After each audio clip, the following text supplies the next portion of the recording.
স্বাগত আজকের বাংলাদেশে। আপনাদের সঙ্গে আছে আমি খালেদ মহিউদ্দিন।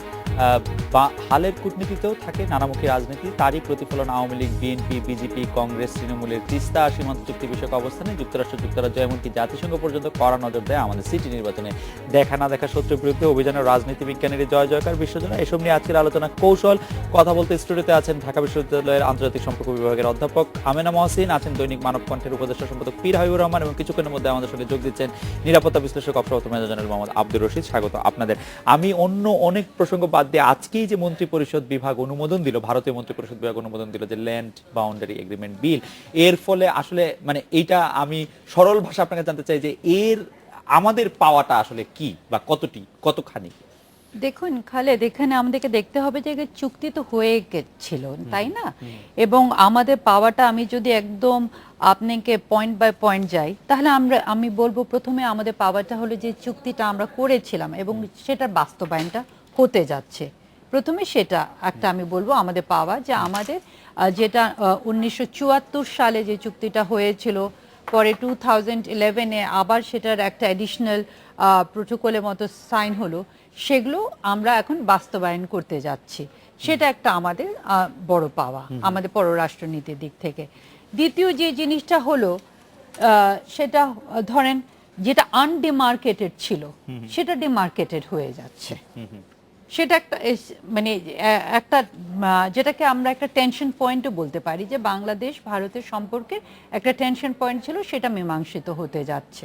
সেটা একটা আমাদের পাওয়া। তৃতীয় যেটা আমার কাছে সবচেয়ে বেশি ইম্পর্টেন্ট মনে হয়, সেটা হলো যে সেই যে ছিটমহলগুলোতে যে মানুষরা বাস করে তাদের একটা ভাগ্য ফাইনালি একটা সেটেল হচ্ছে। এবং সেটা হলো কি, ধরেন 2011 সালে যেটা হলো, সেখানে কিন্তু আমরা সেই চুক্তিতে ছিল যে তাদের বাসিন্দাদেরকে সেই অধিকার দেওয়া হবে, তারা ডিসাইড করবে তারা কোথাকার নাগরিকত্ব নেবে। তো সেটাই তারা সেটেল করতে পারবে। সো এই যে তারা যে এতদিন ধরে অনেক টানাপোড়েনের মধ্যে ছিল, সেই জিনিসটার একটা মীমাংসা হতে যাচ্ছে। সেটা আমার মনে হয় যে সেই জনগোষ্ঠীর একটা পাওয়া হলো। আমাদের একটা যেটা চুক্তি আমরা অনেক আগে স্বাক্ষর করেছিলাম, সেটা বাস্তবায়ন হচ্ছে। জনাব পীর হাবিবুর রহমান, আপনার কাছ থেকে জানতে চাইবো যে ঢাকা বা দিল্লি থেকে আনুষ্ঠানিক কোনো বক্তব্য না পাওয়া গেল আমরা মানে আমাদের পত্রিকাগুলো, এমনকি কলকাতার পত্রিকাগুলো, ইন্ডিয়ান পত্রিকাগুলি বারবার বলছিল যে চুক্তি থেকে আসামকে বাদ রাখা হবে। আমরা কিন্তু আজকে দেখেছি আসামকে অন্তর্ভুক্ত করেই সেই চুক্তি করা হলো। আমাদের এই বিষয়টাকে আপনি কিভাবে মূল্যায়ন করবেন? এটাকে আমাদের আসলে অক্ষমতা আমরা জানি না, মানে গণমাধ্যমের ভূমিকাটাকে আপনি কিভাবে বিশ্লেষণ করবেন? না, এটা শেষ পর্যন্ত হয়তো তাদের যেটা মনে করেন, আরেকবার আমাদের মনমোহন সিং সঙ্গে মমতা মুখার্জির আসার কথা ছিল, মমতা ব্যানার্জি, পরে মমতা ব্যানার্জি শেষ পর্যন্ত আসেন নাই। এই ধরনের কোনো ঘটনা ছিল এটাতে, কারণ কাল পর্যন্ত আসাম ছিল না, আসাম আজ পক্ষে চলে আসছে। শেষ মুহূর্তে আসামের যে মুখ্যমন্ত্রী তিনি পরে সম্মতিটা দিচ্ছেন। আপনি কি মনে করছেন যে এটা গণমাধ্যমের চাপে এরকম হলো, নাকি গণমাধ্যম আসলে ঠিক রিপোর্টটি করতে পারেনি, ব্যাপারটি আগে থেকে ঠিক হয়েছিল? আমি আমার যেটা ধারণা, এটা ভারত তার জাতীয় স্বার্থে যে সবাই এক হয়, একটা অভিন্ন জায়গায় আসে, এইটাই ঘটেছে। যেমন মনে করেন, যেমন সালমান খুরশিদ যখন কংগ্রেস সরকারের যখন তিনি পররাষ্ট্রমন্ত্রী, ওই সময় আমরা একটা সাংবাদিক দল আমরা ভারত সফরে গিয়েছিলাম। তখন সালমান খুরশিদের সঙ্গে আমাদের আলোচনায় আমরা এই বিষয়টা এসেছিল। তিনি তখন বলেছেন ভারত একটা বড় দেশ, গণতান্ত্রিক দেশ, অনেক দল, এই ধরনের একটা ইয়ে নিতে গেলে আমাদের সবাইকে ম্যানেজ করে নিতে হয়। তখন তিনি মমতার দিকেও ইঙ্গিত করেছিলেন, মমতা ব্যানার্জির দিকে, এবং তিনি বলছিলেন তাদের শেষ যে শীতকালীন অধিবেশন, ওইটাতেই তারা বিলটা আনার চেষ্টা করছেন। এটা তো দীর্ঘদিনের একটা প্রক্রিয়া, দীর্ঘদিনের প্রক্রিয়ারই এটা প্রতিফলন ঘটছে। আপা, আমি যে কথাটি ভাই বললেন যে জাতীয় স্বার্থে সকলে একতাবদ্ধ হয়, এই পার্সপেক্টিভে আপনি বাংলাদেশকে কিরকম দেখেন, যে জাতীয় স্বার্থে একতাবদ্ধ হওয়া না হওয়ার ক্ষেত্রে আমরা বরং উল্টোটাই সাধারণ চোখে দেখি, নাকি আমরা আসলে ঠিকই আছি? দেখুন, আজকে আমি দেখছিলাম ইন্ডিয়ান দ্য হিন্দু ইয়েটা, এবং আমি দেখছিলাম যে ওখানেও এই হেডলাইনটাই দেওয়া, যেটা উনি বললেন যে জাতীয় স্বার্থে ইন্ডিয়ারা একসাথে হয়। আমি একটু যদি উনি যেটা বলেছেন অ্যাড করি, এখানে কিন্তু ভারতের আভ্যন্তরীণ যে রাজনীতি, সেটার কিন্তু একটা বড় রোল প্লে করেছে। আসামে আমরা জানি যে নেক্সট ইয়ার একটা ইলেকশন আছে, ওখানে কংগ্রেস আছে, এখানে বিজেপির কিন্তু একটা বড় স্টেক আছে। এবং ধরেন এটা আমি জানি না খালেদ আপনার সময় হবে কিনা, কারণ আমি এখানে একটু ব্যাখ্যা করতে চাচ্ছি। কারণ এখানে আপনি দেখবেন ওরা যখন আসামকে ইনক্লুড করেনি, এখানে কিন্তু বিজেপির বা আরএসএস এর একটা রোল ছিল। তারা মনে করছিল সামনে, কারণ এখানে ওখানকার যারা আসামিস তাদের এক ধরনের অপোজিশন ছিল এই ইস্যুটাতে। তো আগামী বছর যখন তারা ইলেকশন ফেস করতে যাবে তখন ওইটাকে কিভাবে ট্যাকল করবে সেটার জন্যই কিন্তু তারা আসামকে, আমার যেটা রিডিং, তারা ইনক্লুড করতে চায়নি। এবং আমার এখনকার রিডিংটা হলো ওরা এটা তো ধরেন কংগ্রেস এটাকে অপোজ করেছে জিনিসটা। এখন সামনে ইলেকশনে তারা যেটা করবে, একটা স্ট্র্যাটেজিয়াইজ করতে পারে এভাবে যে দেখো আমরা তো দিতে চাইনি তোমাকে ইনক্লুড, মানে এখানে ডিলটাতে করতে চাইনি, বাট কংগ্রেসের প্রেসারে আমাদেরকে করতে হয়েছে। দুই দিক দিকেই কিন্তু একটা গেইন করলো। আর আপনি যেটা আমাকে মূল প্রশ্নটা করেছেন সেখানে আমি বলবো যে আমরা আমাদের, এটা খুবই দুঃখের ব্যাপার, আমরা কিন্তু এটা বলতে বলতে বলতে টায়ার্ড হয়ে গেছে যে কোর কতগুলা জাতীয় ইস্যুতে অন্তত একটা মিনিমাম কনসেনসাস আসতে হবে, সেটা কিন্তু আমরা খুঁজে পাই না। এবং এটা বাইরের বিশ্বের কাছে কিন্তু আমাদের পুরো ইস্যু, মানে ব্যাপারটা এরকম হয়ে গেছে, আমরা যখন ব্যক্তিগতভাবেও যখন বাইরে যাই কোনো সেমিনারে কনফারেন্সে, তখন প্রায় আমাদেরকে প্রশ্নের সম্মুখীন হতে হয় যে এত বাইপোলারাইজড কি করে একটা দেশের রাজনীতি হতে পারে, এত পার্সোনালাইজড লেভেলে কি করে চলে যেতে হয়, যেখানে আমরা দেখি যে সত্যিকার অর্থে বাংলাদেশের রাজনীতির যেটা রুট, মানে আজকে যেখানে আমরা অবস্থান করছি সেটা ফরেন পলিসিতে আমাদের খুব ক্লিয়ারলি রিফ্লেক্টেড হয়ে যায়। এইখানে একটু পীর হাবিব ভাই সাহায্য আমি একটু নিতে চাই যে আমাদের রাজনীতিতে যে বাইপোলারাইজেশনের কথাটা আপা বলছেন সেইটার ক্ষেত্রে ভারত একটি বড় ভূমিকা পালন করে বা ভারতের বিষয়টি বারবার চলে আসে। চুক্তি স্বাক্ষরের ক্ষেত্রে ল্যান্ড বাউন্ডারি এগ্রিমেন্টের যে এটা স্বাক্ষর হলো, এটা বিএনপি বা বিএনপি নেতৃত্বাধীন যে জোট আছে তারা আসলে এটাকে কিভাবে দেখবে বা কিভাবে রাজনৈতিকভাবে ব্যবহার করবে বলে আপনার অনুমান? না, এটা তো তাদের ব্যবহার করার কিছু নেই, এটা তো আমরা চেয়েছিলাম জাতীয়ভাবে। এটা বরং বিএনপির ব্যর্থতা যে তাদের আমলগুলোতে পারে নাই। এইটা হলে আওয়ামী লীগের একটা সাফল্যতার অংশ। তারা যেরকম সমুদ্র বিজয় নিয়ে উল্লাস করে সেই উল্লাসটা তারা করতে পারে এখন রাজনীতিতে যদি যান। কারণ মনে করেন ওই অমীমাংসিত বিষয়গুলো তারা মীমাংসায় আসতে পারে না অতীত সরকারগুলো। আমি প্রশ্নটাকে আরেকটু বলি, আমি বলি মুজিব-ইন্দিরার চুক্তির পরে রাইট, এটা কি এরকম ভাবে দেখা হবে কিনা যে আওয়ামী লীগের সাথে ভারত প্রীতিটাকে বেশি করে সামনে নিয়ে আসবে কিনা বিএনপি পপুলার রাজনীতিতে, এরকম মনে হয় কিনা? এটা তাদের নাই, কার্যকারিতা নাই। কারণ বাংলাদেশে যে নতুন নতুন ভোটার হচ্ছে, যে কয়েক কোটি ভোটার হয়ে গেছে অলরেডি কয়েকটা, এরা শিক্ষিত, এটা আপনার জিন্দাবাদ মুর্দাবাদের রাজনীতি করে না, বললেই অন্ধের মতো কারোর সঙ্গে চলে যায় না। এটা জাতীয় স্বার্থ তারা বুঝে যে মুজিব-ইন্দিরার চুক্তির পরে বঙ্গবন্ধু হত্যাকাণ্ডের পরে যে পরিস্থিতি বাংলাদেশে দাঁড়িয়েছিল, সেখানে যে সরকারগুলো এসেছিল তারা ভারত বিরোধী যে রাজনীতিটা করেছিল, সাম্প্রদায়িক রাজনীতি যে তুরুপের তাসটা ছুঁড়েছিল আওয়ামী লীগের বিরুদ্ধে, এখানে ভারতের সঙ্গে তাদের তিক্ততার সম্পর্ক তৈরি হয়েছিল সরকারিভাবে, সরকারের যে অবস্থা বা রাষ্ট্রের। এবং এটা পরবর্তীতে যে বিএনপিও সেটা উষ্ণ সম্পর্ক তৈরি করেছিল, কিন্তু বিএনপি সেটা পরে ধরে রাখতে পারে নাই। কারণ জঙ্গিবাদের আস্ফালন বা যখন দুনিয়া, যখন 9/11-এর পরে যখন আমেরিকা যখন পশ্চিমার একটা দিক অবস্থান নিল মৌলবাদের বিরুদ্ধে, তখন বিএনপি এইখানে মনে করেন মৌলবাদীদের নিয়ে তার জোট করে ফেললো এবং করে ক্ষমতায় আসার পরে তার সেই কাফফারাটা তাকে পরবর্তীতে দিতে হয়েছে রাজনীতিতে।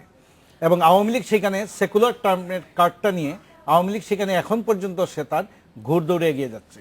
আপা, আপনি কি এই বিশ্লেষণের সাথে কোনো কিছু যুক্ত? আমি মনে করি না যে এখানে বিএনপি তেমন রাজনীতি করার কোনো সুযোগ আছে, কারণ এটা কিন্তু পররাষ্ট্র নীতিটা কিন্তু একটা ধরেন কন্টিনিউটি থাকে একটা। এখানে আমি কয়েকটা পয়েন্ট রেজ করতে যাচ্ছি, সেটা হলো এই চুক্তি বাস্তবায়নের জন্য দুটো ওয়ার্কিং গ্রুপ করা হয়েছিল, যেটা 2001 সালে করা হয়েছিল। এবং 2001 সালে কারা ক্ষমতায় ছিল আমরা তো জানি সেটা। এবং তারপরে 2001-এর শেষ ভাগে, মানে 2001-এ তিনটা সরকার ক্ষমতা ছিল আসলে। আওয়ামী লীগ সরকার ছিল জুলাই পর্যন্ত, আমার যদ্দূর মনে পড়ে ইলেকশনটা হলো সেপ্টেম্বরের শেষ দিকে বা অক্টোবরের প্রথমে, বিএনপি সরকার ক্ষমতা আসলো নভেম্বরের দিকে বা অক্টোবরের শেষে। আমার ঠিক মাসটা আমার ঠিক খেয়াল নাই 2001 সালে কোন সরকারের আমলে এটা হয়েছে। কিন্তু যেটা হয় কি, যে সরকারই কিন্তু চুক্তি সই করুক না কেন, এটা একটা ইন্টারন্যাশনাল এগ্রিমেন্ট হয়ে যায় এবং এটা সরকারের সাথে সরকারে থাকে না, এটা রাষ্ট্রের সাথে রাষ্ট্রের থাকে। সুতরাং যে সরকারই এটা সই করুক না কেন, বিএনপি থেকে কিন্তু এটা নিয়ে কোনো, যদি এটা আওয়ামী লীগও করে থাকে, আমি ক্ষমা চেয়ে নিচ্ছি যে আমি ঠিক মাসটা জানি না, কিন্তু এটা বিএনপি কোনো আপত্তি করেনি এবং ওয়ার্কিং গ্রুপ গুলো কাজ করেছে। অতীতে যে রাজনীতি হয়েছে, আমি তারপর অবশ্য বিএনপি 5 বছর ক্ষমতায় ছিল। আমরা জানি খালেদ মহিউদ্দিন এই কারণে বলেছেন যে এটারে গোলামীর চুক্তি একসময় বলা হয়েছিল রাজনীতি, সেই দিন ছিল আজ থেকে 40 বছর আগে। আজকে সেই প্রেক্ষাপট না, ল্যান্ড বাউন্ডারি এগ্রিমেন্ট নিয়ে তো পরে দিয়ে বিএনপিও অনেক চেষ্টা করেছে যে এটা যেন বাস্তবায়িত হয়, এবং একটা স্টিকিং পয়েন্ট ছিল আমাদের মধ্যে। তারপরে যেরকম 2007 সালে জয়েন্ট সেন্সাসও হয়েছে এখানে এই ছিটমহলগুলোতে। তাই আমি মনে করি না যে এটা ইনফ্যাক্ট এটা যে বাস্তবায়িত হচ্ছে না, আওয়ামী লীগ সরকার গত মেয়াদে করতে পারেনি, সেটা নিয়ে কিন্তু বিএনপির যথেষ্ট ক্রিটিসিজম ছিল। রাইট, কিন্তু আপা আপনি ওই প্রসঙ্গে কোনো কিছু বলবেন কিনা যে বাংলাদেশের রাজনীতিতে ধর্মের কার্ডটা খেলার যে প্রসঙ্গ পীর হাবিব ভাই তুলেছিলেন, যে কারণে ভারতের সাথে সম্পর্ক নিবিড় হওয়া বা ভারতের সাথে সম্পর্ক একটু ছুটে যাওয়ার ইঙ্গিত দিচ্ছেন পীর হাবিব, নিশ্চয়ই পরে আরো বলবেন। না, সেটা থেকে আমার মনে হয় বিএনপি সরে এসেছে এই কারণে আমরা বলছি, কারণ বিএনপি আমরা দেখেছি যখন সুষমা স্বরাজ এসেছিল তখনও বিএনপি পজিশনটা দেখেছি, এবং ভারতের পররাষ্ট্র নীতিতেও কিন্তু আমরা একটা চেঞ্জ দেখেছি। আমরা দেখেছি ভারতে যারাই আসে তারা কিন্তু দে মেক শিওর যে তারা দেখা করছে খালেদা জিয়ার সাথে, এবং এই যথেষ্ট পরিমাণ গুরুত্বই দিচ্ছে।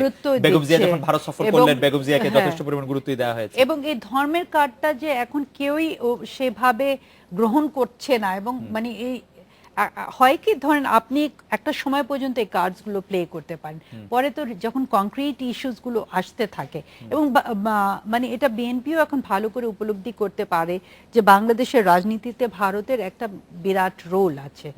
এই যে একটা বিরাট রোল আছে, সে আমরা দেখেছি যে বিজেপি যখন ক্ষমতায় আসলো, বিএনপি কিন্তু এক ধরনের তার উচ্ছ্বাসী প্রকাশ মারাত্মকভাবে উচ্ছ্বাস প্রকাশ করেছে। আপা এটি আপনি ঠিকই বলেছেন যে ভারত, কিন্তু ধর্মের ব্যাপারে সেই কার্ডগুলিও কি আসলে একটু নিষ্ক্রিয় হয়ে আসছে, যে এই দল আসলে ধর্ম থাকবে না, যে নির্বাচনের আগে যে রাজনীতিতে এই কথাগুলি, আমার মনে হয় এগুলো নিষ্ক্রিয় হয়ে আসছে। এগুলো নিয়ে কি এরকম মনে করছেন আপনি? আসলে বৃহত্তর সিলেটের, না, সিলেটে কিন্তু কখনো মৌলবাদীদের আপনি দেখেন, এটা সুফিবাদী জায়গা তো আসলে, রাইট, কিন্তু আমরা ধর্মের কার্ডগুলি খুব প্লে করতে দেখেছি। ধর্মের কার্ডগুলো মনে করেন যে এটা পাকিস্তান আমলেও হয়েছে, হয়ে মুক্তিযুদ্ধের মাধ্যমে এটা পরাস্ত হয়েছে, হওয়ার পর একটা ভগ্নাংশ রয়ে গেছিল, এরা পাকিস্তানকে সমর্থন করেছিল ৭১, সেখান থেকে মনে করেন মুসলিম লীগ নির্বাসিত হয়ে গিয়েছিল। পরে যখন ৭৫-এর পর একটা দল আসলো বিএনপির সঙ্গে, তখন জিয়াউর রহমান যখন সামরিক শাসক জিয়াউর রহমান এসে যখন দল করলেন, তখন বিএনপি একটা প্ল্যাটফর্ম হয়ে গেল কাদের, এটা মনে করেন অতি বিপ্লবী চীনাপন্থী মশির রহমান জাদুমিয়ারা চলে আসলেন, এসএবাড়ি এটিরা চলে আসলেন, যেটা আপনার চীনাপন্থী নেপ। আবার মনে করেন কারা আসলেন, এখানে আসলেন মুসলিম লীগের যে পরিত্যক্ত যে অংশটুকু ছিল, কারণ তাদের তখন আর কোনো বেস ছিল না। কিন্তু জামাত কিন্তু সে তার যখন রাজনৈতিক অধিকার পেল, তারা তখন আইডিয়াল দিয়ে ৭৯ সালে মৌলানা রহিমকে সামনে রেখে তারা নির্বাচনে আসলো। পরবর্তীতে তারা জামাত হিসেবে আত্মপ্রকাশ করেছে। জামাত কিন্তু ওইখানে বিলুপ্ত হয় নাই, তারা ওইখানে যায়নি, তার রাজনীতিটা নিয়ে এসে এখনো তার অবস্থানে রয়ে গেছে। এবং ধর্মের রাজনীতি এই দেশে সবসময় ভোটের রাজনীতিতে আসছে, রাজনীতির ময়দানে বারবার ধর্ম আসছে। এইবার প্রথম ধর্মের রাজনীতিটা খুব বেকায়দায় পড়েছে। কখন? যখন আপনার 9/11-এর পরে যখন পশ্চিমারা যখন শক্ত অবস্থান নিল, ভারত যখন তার নিরাপত্তাহীনতায় পড়ল, তখন দুনিয়ার তামাম গণতান্ত্রিক, বৃহত্তম গণতান্ত্রিক এবং পশ্চিমা শক্তি সব এক জায়গায় গেল। এইখানে সেকুলার পলিটিক্সের কার্ডটা খেলে শেখ হাসিনা উঠে আসলেন কবে? এটা হলো কিন্তু 1/11-এর যে বিপর্যয়, সেইখান থেকে। আর বিএনপি কোন জায়গায়, এটা আমার পর্যবেক্ষণ, বিএনপি কোন জায়গায় বেকায়দায় পড়লো, বিএনপি ওই যে জামাতকে ছাড়তে পারলো না, এবং 1/11-এর আগে তারা যে এককভাবে ক্ষমতা যেতে পারছিল, এবং বিএনপির সঙ্গে দুইটা শব্দ, হাওয়া ভবনের যে অদৃশ্য শব্দটা, হাওয়া ভবন উঠে গেছে, বিলুপ্ত হয়ে গেছে, কিন্তু ওই অদৃশ্য শব্দটা রয়ে গেছে, আরেকটা শব্দ রয়ে গেছে, লিঙ্কটা জামাত। এইটা এখনো বিএনপিকে তার পদে পদে বিএনপির জন্য বাধা হয়ে দাঁড়ায়। কিন্তু পীর হাবিব ভাই, আপনি ধরেন 90-এর গণ আন্দোলনের পর সাংবাদিকতা শুরু করেছেন এবং অনেক কিছু লেখালেখি করেছেন স্বৈরাচারী এরশাদের বিরুদ্ধে। তো আওয়ামী লীগের সাথে কেন এই স্বৈরাচারী এরশাদের যে আতাতটা, সেইটি কেন এইভাবে বিবেচিত হলো না? এক আমার প্রশ্ন। আর দুই হচ্ছে, ধর্মের যে কার্ডটির কথা আমরা বিএনপি খেলে বলে বলি, এটি কি আওয়ামী লীগও কম বেশি? তো আওয়ামী লীগ করেছে, যখন যখন 91 সালে একটু বিরতি নেই, বিরতির পর ফিরে এসে একটু বিস্তারিত শুনবো। আমাদের এটা বিরতি নেওয়ার সময় এসেছে এবং আমরা আশা করছি জেনারেল রশিদের মধ্যে আমাদের সাথে যোগ দেবেন। ফিরে এলাম আজকে বাংলাদেশে। জনাব পীর হাবিবুর রহমান, বিরতির আগে আপনার সাথে কথা হচ্ছিল যে ধর্মের বিষয়টিকে আওয়ামী লীগ ব্যবহার করার প্রসঙ্গটি। আমরা যে জায়গাটা বলছিলাম, মনে করেন যেমন আওয়ামী লীগ এরশাদ পতনের পর আওয়ামী লীগ মনে করেছিল যে আওয়ামী লীগই তো দল, তখন তো বিএনপি একটা বঙ্গুর রাজনৈতিক দল, কারণ এরশাদ জমানায় বিএনপি তো পারলে মিছিল করে চলে গেছে জাতীয় পার্টির হেরেমে, এবং তখন বিএনপির সব বড় বড় নেতারা, শাহজিজরা, শামসুল হুদা চৌধুরী, বেশার মওদুদ আহমেদরা সবাই তো চলে গেলেন। সারা দেশের ছাত্রদলের উপর আপনি জানেন যে বিএনপি ভর করে আসলো, খালেদা জিয়া আন্দোলন করলেন এবং 91 সালে নির্বাচন করলেন। 91 সালের নির্বাচনে আওয়ামী লীগ মনে করেছিল তার বিকল্পতে কোনো রাজনৈতিক শক্তিই নাই, সেখানে সে তার 8 দলটাকেই সুসংগত করতে পারে নাই। তার যে নিজের দল সেটা 2টা ভাঙন ছিল, আরেকটা বাকশাল অংশ ছিল রাজ্জাক ভাইয়ের নেতৃত্বে। 91 নির্বাচনে দেখা গেছে অনেক আসনে আওয়ামী লীগ 5000, 2000, 1000 ভোটে পরাজিত হয়েছে।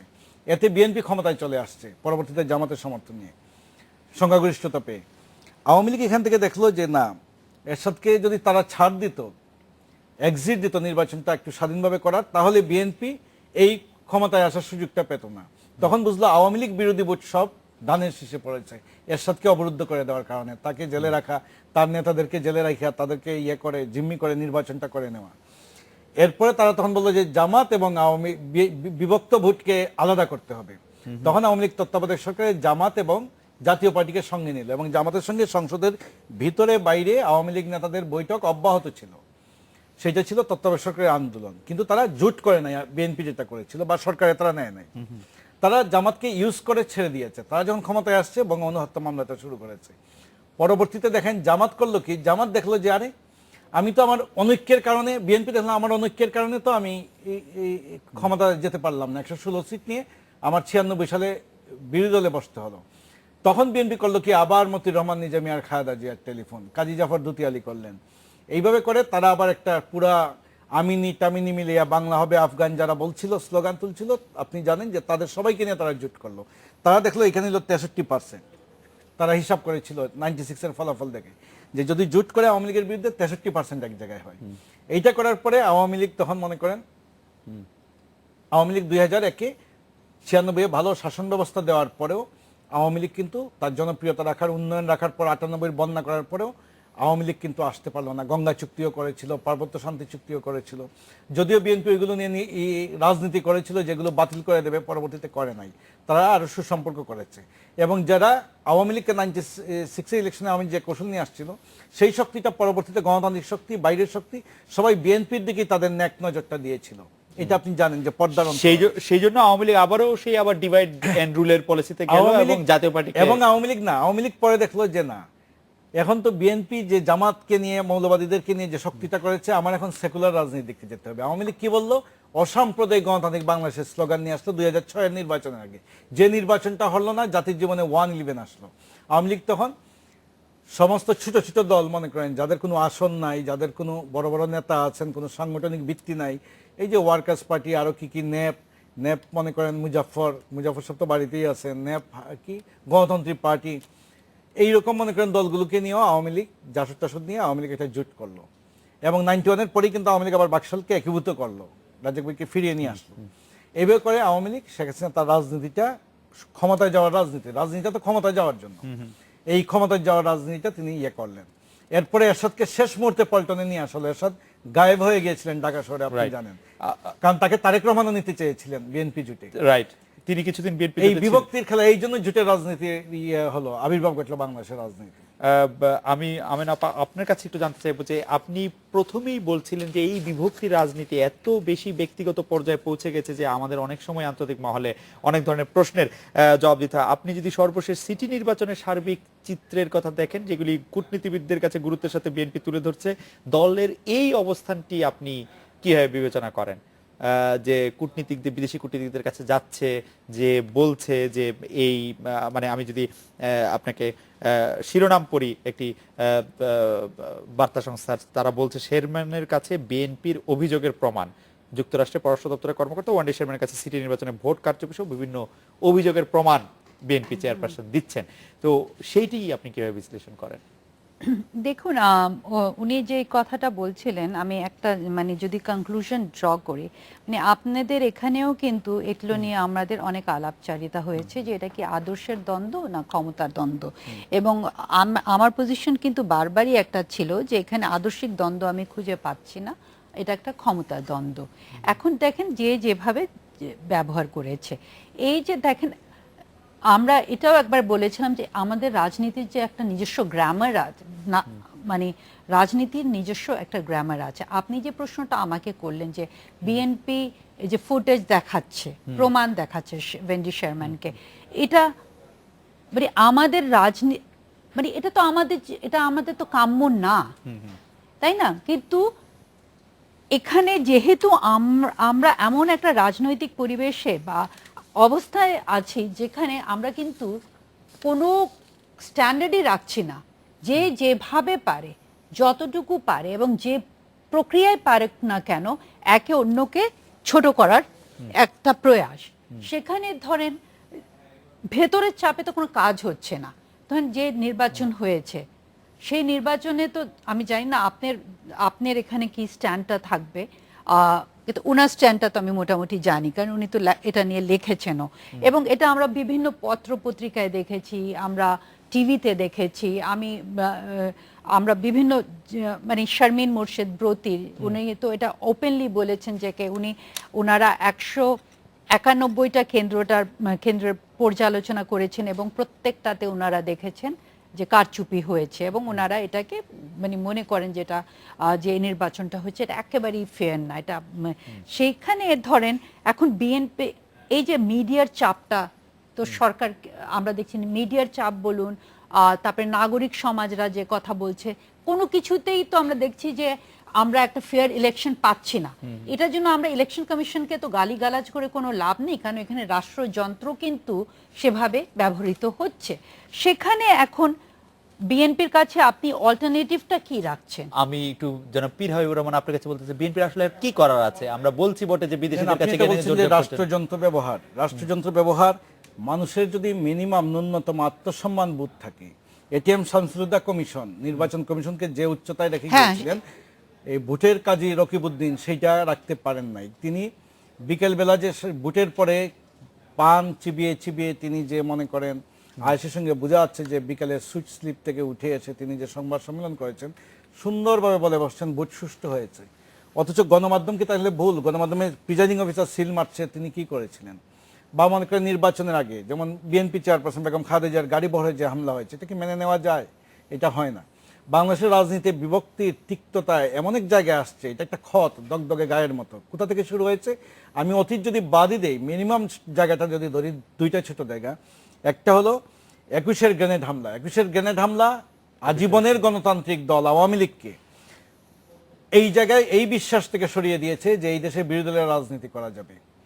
কারণ প্রকাশ্য দিবালুকে গ্রেনেড হামলায় একটা সংসদের বিরোধী দলের নেত্রী, একটা উপমহাদেশের প্রাচীন রাজনৈতিক দলের সভানেত্রী, তাকে উড়িয়ে দেওয়ার যে চেষ্টা তার নেতৃবৃন্দ সহ, তার মানে কি অপোজিশন থাকবে না, আমরা এককভাবে থাকবো। কারণ যদি বিএনপি সরকার সেদিন ঠিক মতো এটার বিচারটা করতো, হাত দিত তদন্ত, তাহলে এটা হতো না। ওই সময় যারা এটাতে মানুষের চোখে যারা সন্দেহের তীর যাদের দিকে, তারা এখন উদাও, দেশেই ওদের হদিসই পাওয়া যাচ্ছে না এক একজনের, যারা কোথায় আছে, এরা কেউ দেশেই নাই। তো আপনি দেখেন যে আর যারা আছেন তাদের তো করুণ পরিণতি দেখছেনই। তারপর একটা জিনিস হলো গিয়ে যে আওয়ামী লীগের জন্য নয়, এটা বাঙালি জাতির জীবনে একটা শোকাবহ ঘটনা যে 75-এর 15ই আগস্ট। আমি তো আওয়ামী লীগ করি না, কিন্তু আমার বঙ্গবন্ধুর প্রশ্নে আমি কোনো কম্প্রোমাইজ করতে পারি না। কারণ আমি আমার দেশ, আমার স্বাধীনতা, আমার অস্তিত্ব যদি আমি স্বীকার করি, আমার বঙ্গবন্ধু আমার হৃদয় জুড়ে থাকতেই হয়, আমার চেতনা জুড়ে বঙ্গবন্ধু থাকে। আমি যে সাহসটা নিয়ে কথা বলি যে কারো বিরুদ্ধে, যে কারো চোখরাঙ্গানি উপেক্ষা করে, এই সাহসটা আমাকে বঙ্গবন্ধু দিয়েছেন। বঙ্গবন্ধু এই জাতিকে লড়াই সংগ্রাম করতে শিখিয়েছেন পাকিস্তানিদের বিরুদ্ধে, সেই গণতন্ত্রের সংগ্রাম, স্বাধীনতার সংগ্রাম। তারপরে দেখেন ঢাকার নবাব পরিবার, তখন মুসলিম লীগের তারা সেখান থেকে ঢাকা এসে তিনি দখল করেন, টুঙ্গিপাড়ার একটা তরুণ নেতা। এই বিষয়গুলো যদি দেখেন, তারা অসমাপ্ত আত্মজীবনী যদি পড়েন, কেউ তো পড়েন না আসলে আওয়ামী লীগেররা। তো এই জায়গাতে দেখেন সেই 15ই আগস্টের রাতে কেক কেটে যারা বেগম খালেদা জিয়াকে যারা উল্লাসে উৎসব করেছিলেন, তারা এখন খালেদা জিয়ার জন্য দেখতে দলেও আসতে পারেন না, দলীয় অফিসে আসার সাহস রাখেন না, হয় পালিয়ে যান না হয় কারাগারে আছেন। তো রাজনীতি বিভক্তি বা তিক্ততা রাজনীতি, প্রতিষ্ঠার রাজনীতি কখনো শুভ আসে না। বিএনপি যে পাপ করেছিল সেই পাপের প্রায়শ্চিত্ত এখন তাদেরকে করতে হচ্ছে। আর আমরা বলছি কি যে না, এইভাবে কোনো ফয়সালা হয় না, জি, যে হত্যার বদলে হত্যা, আঘাতের বদলে আঘাত, এটা হইতে পারে না। এটা একটা দেশকে ব্যর্থ রাষ্ট্রের দিকে ক্রমশ নিয়ে যায়। এই জন্য গণতান্ত্রিক জায়গাগুলো পঙ্গু হয়ে যায়, যেটা আপনি বলেন রাষ্ট্রযন্ত্র।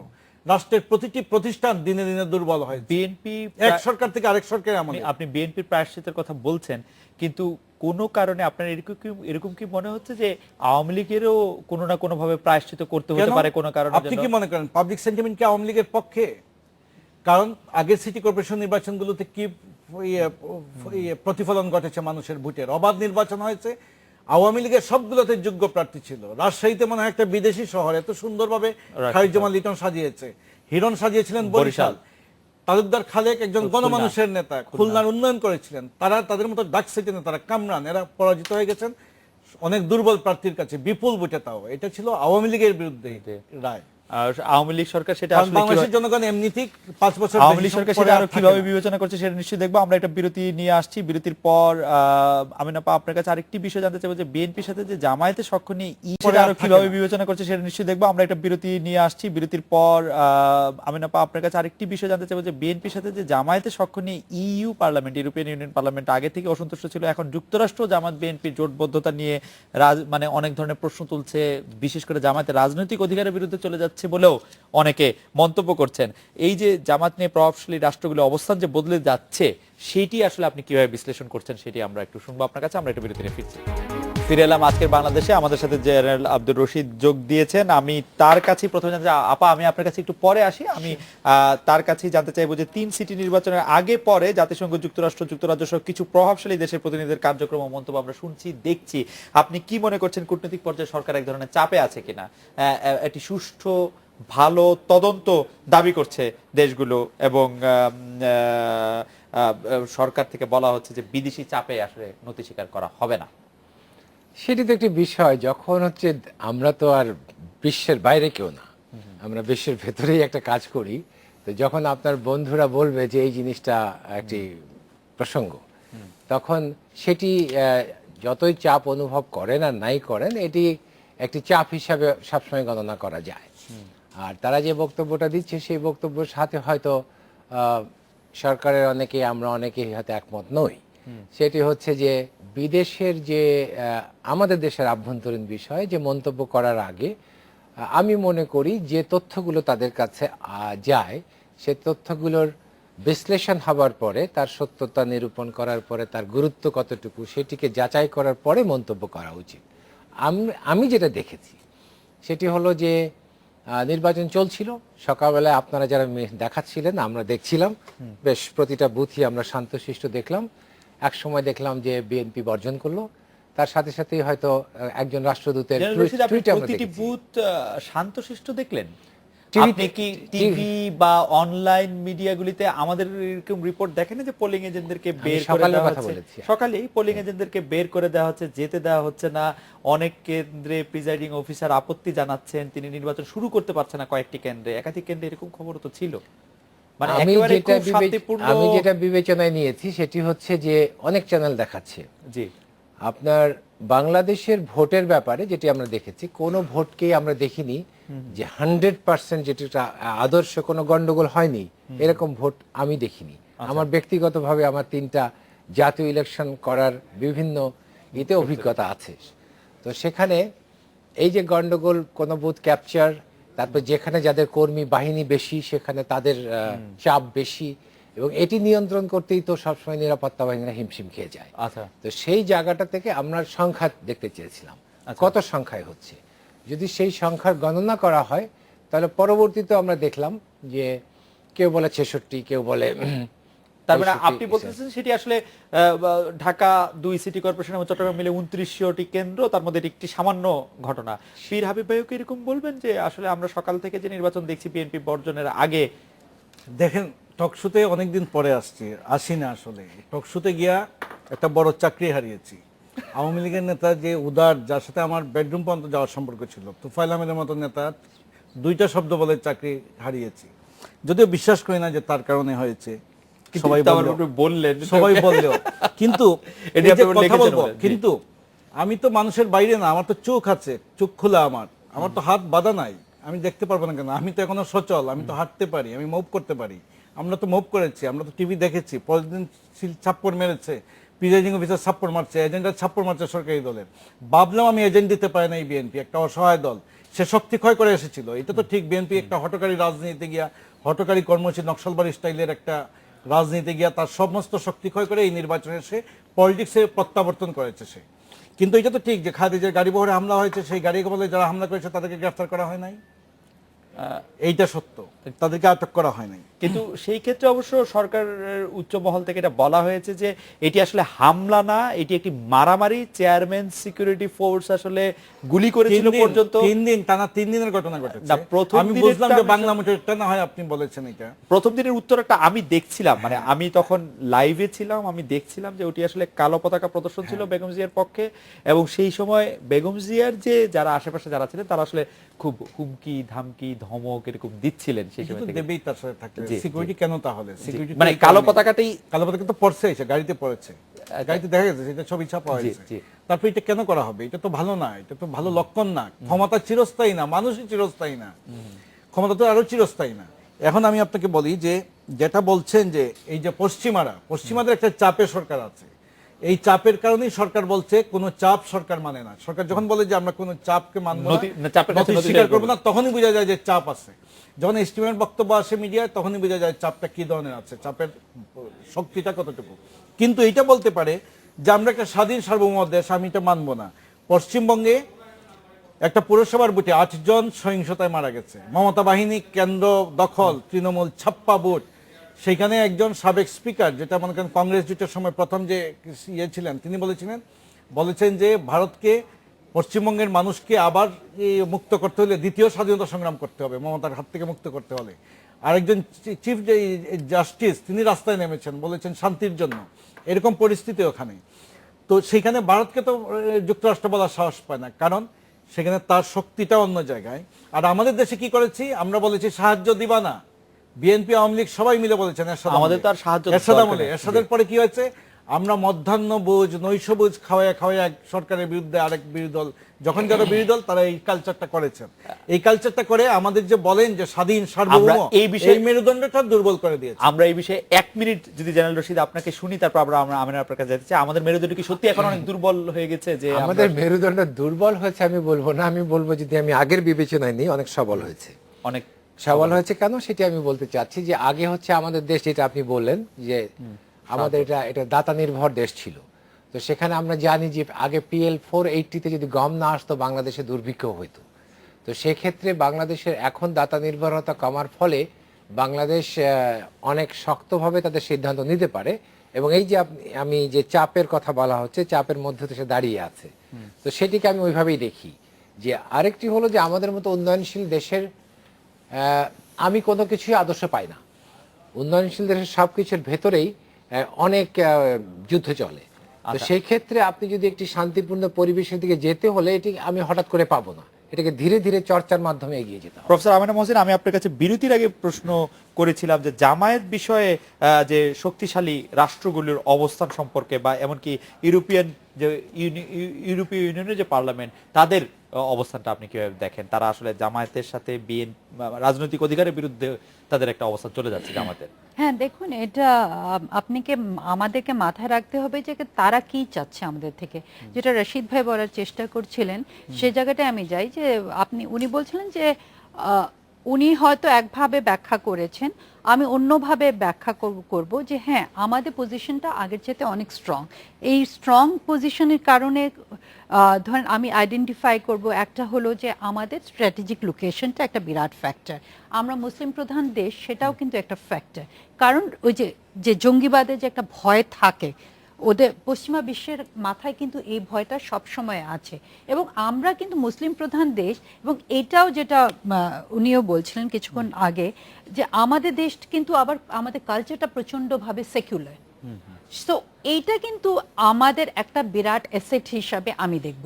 তারপরে ধরেন আমাদের সোশ্যাল ডেভেলপমেন্ট ইন্ডিকেটার্সেও কিন্তু আমরা অনেক এগিয়ে আছি।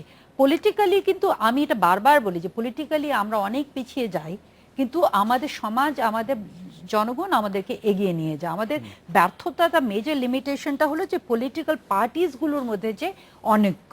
আপনি যে কথাটা বললেন যে মানে কেন তারা এই পজিশনটা নিচ্ছে, এই পজিশনটা নিচ্ছে কারণ একটা বিরাট ফ্যাক্টর হলো যে আমরা যে 3 মাসে যে ভয়াবহ যে রাজনীতি দেখেছি, রাজনীতির যে এত একটা ডিহিউম্যানাইজ ফেস্ট আমরা দেখেছি, এখন সেটা অন্য তর্ক, এটা নিয়ে ধরুন আমরা তর্ক করতে পারি যে কোনটা কে করেছে, সেটা একটা তর্কের জায়গা থেকে যায়। কারণ আমার প্লিজ খালিদ আমাকে শেষ করতে দিন। কিন্তু ঘটনাটি ঘটেছে, ঘটনাটা ঘটেছে এবং এটা প্রেক্ষিত তৈরি করেছে বিএনপি, সেটাও আমাকে মেনে নিতে হবে। এই যে ঘটনা ঘটেছে এটার পিছনে এবং ধরেন অভিজিৎ রয়, সেটা একটা বড় ফ্যাক্টর এসে যাচ্ছে। কিন্তু এই যে বাংলাদেশ যে ক্রমেই একটা জায়গা হয়ে যাচ্ছে যেখানে আপনি মানে টলারেন্স, পলিটিক্যাল টলারেন্স বা ইনক্লুসিভনেসটা আসছে না, সেটাও তারা লক্ষ্য করছে এবং তারা চাচ্ছে বাংলাদেশে যেন একটা সুস্থ যেটা আমরা বলি গণতান্ত্রিক ধারা প্রতিষ্ঠিত হোক। এই যে সুস্থ গণতান্ত্রিক ধারা, আমি প্রথমেই বলেছি জঙ্গিবাদের একটা ভয় তাদের মাথায় আছে, ধারাটা প্রতিষ্ঠিত না হওয়ার পেছনে একটা কারণ হিসেবে তারা দেখছে যে বিএনপির সাথে যে জামাতের যে আমার মনে হয় যে আপার বিশ্লেষণ অতি চমৎকার। আমি এই বিষয়ে জেনারেল রশিদ আপনার মন্তব্য শুনবো। আমরা একটা বিরতি নিয়ে ফিরছি যে জামায়াতের সাথে জঙ্গি ঘনিষ্ঠতার বিষয়টি কি এখন আন্তর্জাতিকভাবে একদম প্রতিষ্ঠিত সত্য, নাকি এইটা নিয়ে আসলে কারো মনে আর কোনো দ্বিধা দ্বন্দ্ব রয়েছে? আমরা একটা বিরতি নিয়ে ফিরছি। ফিরে এলাম আজকের বাংলাদেশে। জেনারেল রশিদ, আমরা জামায়াত এবং জঙ্গি সংঘ ইয়ে নিয়ে আমেন আপা বলছিলেন, এই বিষয়ে আপনার মন্তব্য শুনতে চাইছিলাম। আমরা আসলে তার আগে একটু বলতে হয় যে জামাত হচ্ছে বাংলাদেশের ক্ষেত্রে যে আমাদের এখানে যতগুলো জঙ্গি সংগঠন গড়ে উঠেছে, আমরা যদি তাদেরকে দেখি যে তারা কোথা থেকে এসেছে, তাহলে তাদের সাথে আমরা একটা জামাত সংশ্লিষ্টতা পাই। তো সেটি থেকে বোঝা যায় এবং এইসব জঙ্গি সংগঠনগুলোর যে আপনার যে পৃষ্ঠপোষকতা রাজনৈতিক এবং আর্থিক এবং অন্য যেগুলো আছে, পৃষ্ঠপোষকতা ওইখান থেকে আসে।